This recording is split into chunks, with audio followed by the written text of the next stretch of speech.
ഇതാണ് ഈ നാടിൻ്റെ പ്രത്യേകത.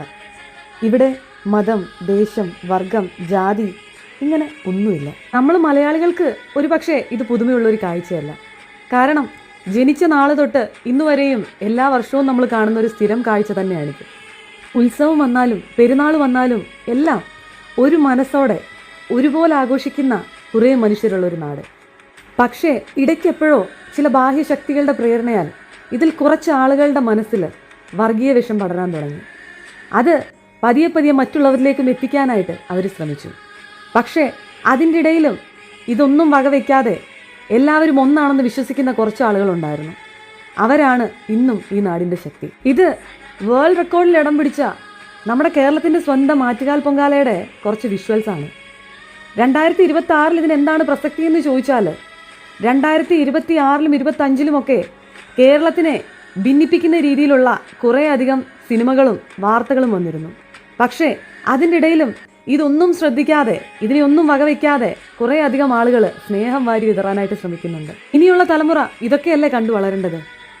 കാരണം സോഷ്യൽ മീഡിയയിൽ സ്വന്തം ജാതിയുടെയും മതത്തിൻ്റെയും പേര് പറഞ്ഞ് പരസ്പരം തമ്മിൽ തല്ലുന്നതിന് പകരം മതവും ജാതിയും ഒന്നും ഇല്ലാത്ത എല്ലാവരും തുല്യരാണെന്ന് വിചാരിക്കുന്ന ഒരു ജനറേഷൻ വരട്ടെ. ജാതിയും മതവും ഒക്കെ നമ്മുടെ സംസ്കാരത്തിൻ്റെ ഭാഗം തന്നെയാണ്. ഒരു സംസ്കാരം വളർന്നു വരുമ്പോൾ അതിൽ ഇതെല്ലാം ഇൻക്ലൂഡഡ് ആയിരിക്കും.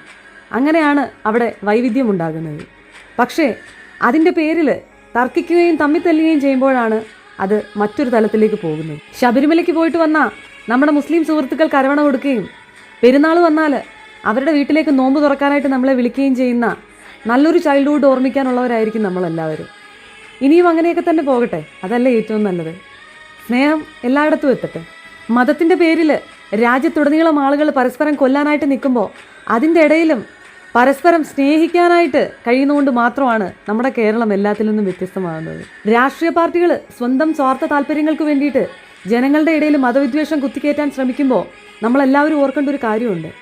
ഒന്ന് കാലിടറിയാൽ, ഒന്ന് വീണുപോയാൽ നമ്മളെ താങ്ങാൻ വരുന്ന കൈകൾ ഒരുപക്ഷെ നമ്മുടെ സ്വന്തം മതത്തിൽ നിന്ന് തന്നെ ആവണമെന്നില്ല.